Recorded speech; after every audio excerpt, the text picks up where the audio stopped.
السلام علیکم ورحمۃ اللہ وبرکاتہ۔ بسم اللہ الرحمن الرحیم۔ شروع اللہ کے نام سے جو بڑا مہربان نہایت رحم کرنے والا ہے۔ دوستو، آج کی مجلس میں قبر کی منزل کے متعلق چند گزارشات آپ کے گوش گزار کرنی ہے۔ اللہ جل جلالہ سے دعا ہے اللہ تعالی ہم سب کی قبروں کو جنت کا باغ بنائے۔ الحمدللہ الذی لم یزل عالما قدیرا حیا قیوما سمیعا بصیرا، واشہد ان لا الہ الا اللہ وحدہ لا شریک لہ واکبرہ تکبیرا، واشہد ان محمدا عبدہ ورسولہ، وصلی اللہ علی سیدنا محمد الذی ارسلہ الی الناس کافۃ وبشیرا ونذیرا، وعلی آلہ واصحابہ وسلم تسلیما کثیرا کثیرا۔ محترم بزرگوں اور دوستو، آخرت کی منزلوں میں سے سب سے پہلی منزل قبر ہے۔ اگر یہ منزل آسانی سے طے ہو گئی تو بعد والی منزلیں بھی آسان ہوں گی، لیکن اگر قبر کی منزل سخت ہو گئی تو بعد کی منزلیں اس سے بھی زیادہ سخت ہوں گی۔ اسی لیے حضرت عثمان غنی رضی اللہ تعالی عنہ جب کسی قبر کے پاس کھڑے ہوتے تو اس قدر روتے کہ داڑھی مبارک آنسوؤں سے تر ہو جاتی تھی۔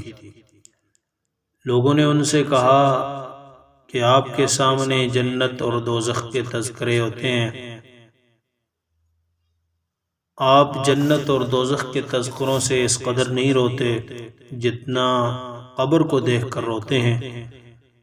تو حضرت عثمان غنی رضی اللہ تعالی عنہ نے فرمایا، ان القبر اول منزل من منازل آخرت فإن نجا منه فما بعده ایسر منه وإن لم ينج منه فما بعده اشد منه۔ قبر آخرت کی منزلوں میں سے سب سے پہلی منزل ہے۔ اگر اس سے نجات مل گئی تو اس کے بعد کی منزلیں اس سے کہیں زیادہ آسان ہوں گی، لیکن اگر اس سے نجات نہ ملی تو بعد کی منزلیں اس سے کہیں زیادہ سخت ہوں گی۔ پھر حضرت عثمان رضی اللہ تعالیٰ عنہ نے فرمایا کہ رسول اللہ صلی اللہ علیہ وسلم ارشاد فرماتے ہیں کہ میں نے قبر سے زیادہ خوفناک کوئی منظر نہیں دیکھا۔ ابن ماجہ کی حدیث ہے۔ حضرت اسماء بنت ابی بکر رضی اللہ تعالی عنہ فرماتی ہیں کہ ایک بار رسول اللہ صلی اللہ علیہ وسلم نے اپنے خطبے میں فتنہ قبر کا ذکر کیا اور اس طرح بیان کیا کہ لوگ دھاڑے مار مار کر رونے لگے، اور اس قدر کوہرام برپا ہو گیا کہ میں بات نہیں سمجھ سکی کہ کیا معاملہ ہے۔ جب کچھ سکون ہوا تو میں نے اپنے قریب ایک آدمی سے پوچھا کہ ابھی حضور اقدس صلی اللہ علیہ وسلم نے کیا فرمایا تھا؟ اس نے جواب دیا کہ حضور صلی اللہ علیہ وسلم نے ارشاد فرمایا، قد اوحی الی انکم تفتنون فی القبور قریبا من فتنة الدجال۔ محترم دوستو، کوئی دن ایسا نہیں گزرتا کہ جب قبر یہ نہ کہتی ہو میں بیگانگی کا گھر ہوں، میں تنہائی کا گھر ہوں، میں مٹی کا گھر ہوں، میں کیڑے مکوڑوں کا گھر ہوں۔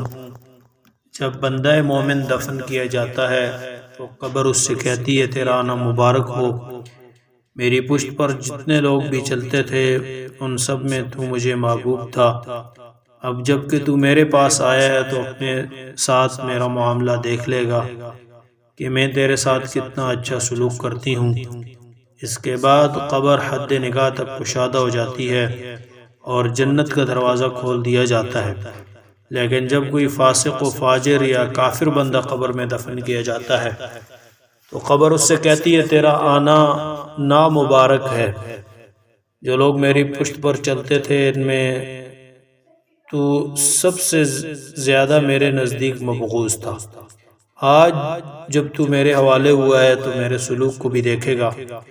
اس کے بعد اس مردے پر قبر اتنی تنگ ہو جاتی ہے کہ دائیں پسلیاں بائیں میں گھس جاتی ہیں۔ اللہم احفظنا منہ۔ اور اس پر 70 اژدہے مسلط کر دیے جاتے ہیں۔